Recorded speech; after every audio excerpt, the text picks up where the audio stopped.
Уважаемые учителя и абитуриенты. Сегодняшняя наша тема — геологическое строение Азербайджана. На прошлом уроке мы с вами рассмотрели рельеф Азербайджана. Значит, там обсудили мы про эндогенные и экзогенные формы рельефа. И, значит, разобрали по карте все важные моменты. Сегодня смотрим на геологическое строение Азербайджана. Для начала давайте вспомним, что по особенностям рельефа наша страна делится на 4 части. Большой Кавказ, Малый Кавказ, Талышские горы и Кура-Аразская низменность. Так, для начала давайте еще раз вспомним, где находится наша страна, наша территория, и, значит, про сейсмичность поговорим. Наша территория находится в Альпо-Гималайском геосинклинальном поясе на границе столкновения Евразийской и Аравийской литосферной плиты. Считается сейсмично активной зоной, но местами у нас выделяются территории, которые имеют большей сейсмичностью 8-9 баллов. Это какие территории? Это у нас будет на Большом Кавказе Шамахинский район, на Малом Кавказе Кянчинская зона, и в Нахчеване будет на Зангезурском хребте вершина горы Капытчик. Эти территории считаются зоной землетрясения 8-9 баллов. Все остальные территории, можно сказать, что там могут быть землетрясения до 7 баллов, 6-7-бальные зоны. Значит, в предыдущей теме было сказано, тут можете остановить и сами еще раз посмотреть и вспомнить про естественные границы с нашими соседними странами. Наша территория, самые древние на нашей территории породы, относятся, значит, к Нижнему Палеозою, возраст палеозойский, и они распространены в двух точках. Это у нас будут бассейны рек Асликчай, Зеямчай и в Садаракской возвышенности, Шарурский район. Возраст этим породам приблизительно 400-450 миллионов лет. Это означает, что самые первые из-под океана Тетиса, мы знаем, что наша территория была под океаном, нашей территории не было. В результате потом тектонических процессов Кавказские горы поднялись и сформировалась нынешняя наша территория. Вот поэтому первые территории, первые точки, которые вышли из-под воды, это у нас считаются эти, значит, именно точки Товуз и Седерек. Дальше у нас идет мезозойский возраст, который состоит из триасовых, юрских и меловых отложений. Триасовые отложения у нас только в Нахчеване на Даралаякском хребте. Больше нигде не встречаются. Меловые отложения, они у нас распространены в горах Большого и Малого Кавказа, в основном среднегорные территории занимают. Юрские отложения тоже распространены в горах Большого и Малого Кавказа, но в основном высокогорные территории залегают. Теперь давайте рассмотрим, значит, кайнозойский возраст. Кайнозой состоит из палеогеновых, неогеновых и четвертичных отложений. Палеогеновые отложения в основном у нас распространены в Талышских горах, Зангезурском хребте и Шардакский хребет на Малом Кавказе, а также Кобустан, юго-восточная часть Большого Кавказа. Неогеновые отложения у нас будут Джейранчура-Джинаур, Кусарская наклонная равнина, а также Абшерон, Кобустан. И последние четвертичные отложения. Четвертичные отложения занимают большую часть населения нашей страны, 4/5 ее части. И в основном тут охватывает равнинные районы, равнинные части. Почему? Потому что самые последние, то есть самого низкого уровня нашей территории, по высоте абсолютной, это у нас вот эти равнины. Самуртивичи, Кура-Араз, Лянкеранская низменность и так далее. И эти территории, они считаются самые последние, которые вышли из-под воды и сформировали нынешний облик нашей территории, нашей страны. Значит, за исключением, все тут, значит, получается равнины территории, только Карабахское вулканическое Нагорье тут является исключением.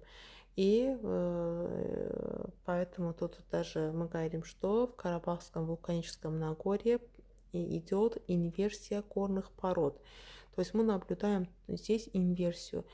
Во всех остальных территориях, чем выше мы поднимаемся по абсолютной высоте, тем у нас горные породы, они становятся древнее. Но в Карабахском Нагорье мы видим наоборот. Чем выше, тем у нас горы будут молодые. То есть на вершине Карабахского вулканического Нагорья у нас четвертичные тут породы, отложения антропогенного возраста. Теперь по геологическому строению давайте подведем итоги. Значит, самые древнейшие породы были найдены в Тувузе и в Седаракской возвышенности. Больше в Азербайджане распространены отложения кайнозойской эры. Палеогены у нас будут в горах Талыша, Нахчывана и на Апшероне. Неогеновые отложения в Широнгобустан, Кусарская наклонная равнина Джейран-Чөл. Отложения четвертичного периода будут в основном на равнинах и плюс Карабахское вулканическое Нагорье. Мезозойский возраст у нас триас наименее распространенная будет, в Нахчиване только Таралаязский хребет, и в высокогорьях, среднегорьях Большого и Малого Кавказа будут юрские и меловые отложения. Самые молодые отложения породы четвертичного периода кайнозоя. То есть самый древний палеозой, средний возраст будет мезозой и самые молодые кайнозойские возрасты. Иногда в тестах спрашивают и пытаются запутать, что наши горы нашей территории, то есть большие малые Кавказские горы, Талышские горы, возраст у них мезозойский. Нет, они не относятся к мезозойскому горообразованию. Там не кемерийская у нас складчатость. У нас все горы молодые. На нашей территории горы все молодые, кайнозойские. Альпки-Малайский пояс, кайнозойские молодые горы. Но горные породы, да, они могут быть мезозойские. Это совсем разные вещи. Так, дальше идет у нас тектоническое строение Азербайджана. Наша территория делится на 5 тектонических зон. Первая тектоническая зона – это зона предкавказского прогиба, которая, значит, включает в себя Самур-Девичинскую низменность и Шолларскую равнину. И в некоторых случаях берем как низкие части Кусарской наклонной равнины. Второе – это у нас поднятие Большого Кавказа. То есть из этих 5 тектонических зон у нас 3 прогиба есть, 2 поднятия. Прогиб – это предкавказский, Куринский и Аразский. Поднятие будет поднятие Большого Кавказа и поднятие Малого Кавказа. Так легче запоминается. Предкавказские сказали, поднятие Большого Кавказа в себе включает, значит, все горные вершины, которые есть у нас на Большом Кавказе. Сюда входит также Кусарская наклонная равнина и Апшерон, Кобустан. В Куринскую, значит, впадину, в Куринский прогиб, межгорный прогиб, входят все равнины, которые у нас есть. Мы знаем Ганахай-Ричай, Гянджа-Казах, Джейранчо-Джинаур, Караязы, Ширванская, Карабахская, Миль-Муган, значит, Агиян, Инджа, Харами, Сальян, Юго-Восточная Ширванская равнина, а также Лянкеранская низменность. Это значимо, это надо запомнить. Лянкеранская низменность тектонически относится к Куринской впадине, к Куринскому прогибу. Дальше идет у нас поднятие Малого Кавказа. В поднятие Малого Кавказа входят все, значит, хребты, которые есть у нас на Малом Кавказе. Это у нас Шардакский, Мургузский, значит, Муровдах, Восточный Гюйче, Карабахское вулканическое Нагорье, Карабахский хребет, плато Язы. А также сюда входят горы Нахчывана, это у нас Таралаязские и Зангезурские хребты, и 3 тут равнины в Нахчыване, последние 3 равнины. На предыдущем уроке мы сказали, что в равнине, в Нахчыване у нас 7 равнин. Это у нас Сədərək, Şərur, Böyükdüz, Naxçıvan, Gülüstan, Yaycı, Ordubad. Вот эти последние равнины, Гюльстан, Яйчи, Ордубад, они тектонически входят значит, в понятие Малого Кавказа. То есть не первые 4, а последние 3. Гюльстан, Яйчи, Ордубад. Еще сюда входят Талышские горы, Буровар и Пештесарские хребты. Последняя зона у нас Аразский прогиб. В зону Аразского тектонического прогиба входят вот эти 4 равнины в Нахчыване. Первые 4. Сədərək, Şərur, Böyükdüz и Нахчыванская равнина. В местах, где у нас есть тектонические разломы, появляются минеральные источники. То есть тектонические разломы мы должны взять места, где горы переходят на равнины. И где вот такая стыковка, там у нас получаются тектонические разломы. Эти минеральные источники мы тоже обязательно должны с вами запомнить. На Абшероне это Шихова, Сураханы, в Нахчыване, Вайхыр, Сирапатамлы, Дарыдах, в Шуше у нас Ширлан, Турсу, в Кельбеджаре, Истису, в Губе Хашиджи, Михалтам, в Шабране, Галалты, в Гахе, Илису, Мешасу, Истису, в Ленкеране, Истису, Qotursu, Donuzütən, Ərkivan, это у нас Masallı, İstisu, aşağı Ağkörpü, будет Astara, Bedo, İsmayıllı, Tutkun, Minkənd, Laçın, Xalxal, Oğuz, Çuxuryurt, Şamaxı и Бум будет Кабале. Ядопромные источники, они у нас в Нефчале, Мишовда, Хыллы, Папазенен и Бöykşor, Ширван. Грязевые вулканы, давайте посмотрим. На нашей значит, территории есть и грязевые, и потухшие вулканы. Грязевые вулканы иначе называют псевдовулканы, обманчивые вулканы. Они, значит, извергают грязь, которая называется сальза. Сальза впоследствии затвердевает и превращается в брекчи. Больше всего у нас грязевые вулканы встречаются там, где есть месторождение нефти и газа. Теперь давайте рассмотрим, где больше распространены грязевые вулканы. Они больше у нас будут на Абшеронском полуострове, на юго-восточной Ширванской равнине, а также Джейран-Чöl, значит, в низкогорьях Джейран-Чöля. Полезные ископаемые Азербайджана. Полезные ископаемые Азербайджана, тоже как и мировые, делятся на 3 группы: горючие, рудные и нерудные. Список полезных ископаемых обязательно надо запомнить. Каждый год обязательно один вопрос минимум бывает на вступительных экзаменах. Теперь в учебнике как дается? В учебнике дается месторождение газа и нефти сперва на суше, потом на Каспийском море. Газовое месторождение на суше у нас будет Карадах, Кобустан и Гюрген, Зира. На Каспийском море будет Шах-Дениз, Ümid и Абшерон. Основные месторождения нефти на суше у нас будет Бибейбет, Пираллахы, Ясамал, Моллакент, Муратханлы, Карачала, Сезен.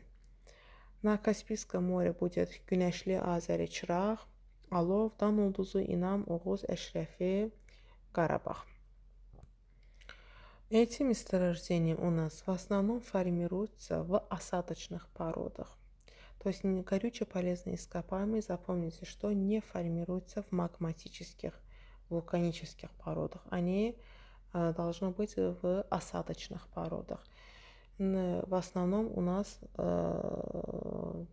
тоже так же. Но месторождение, значит, Муратханлы, оно у нас, значит, в вулканических породах, мезозойский возраст. Значит, Моллакент у нас, месторождение Моллакент, попадается на территорию, значит, Кюрдамирского района, а месторождение Муратханлы у нас попадается на территорию Имишлинского района. Кроме этого, среди горючих полезных ископаемых горючий сланц, значит, есть у нас в Кобустане, в Исмаиле особенно берется. Дальше у нас список рудных полезных ископаемых: железо, алунит, ртуть, молибден, золото, хромит, медь и полиметаллы. Давайте, надо запомнить название месторождений и районы, в которых они добываются. Железо у нас будет Хаманчай, Даймироглу, Ташкесен, Ташкесенский район, Алунит, Зейлик, Ташкесенский район. Ртуть будет Агьятак, Шорбулах, Левчай, Кельбеджер, Гильгесчай, Нарзанлы, Лачинский район. Молибден, медь добывается Парагачай, Дзяхчай, Ордубад.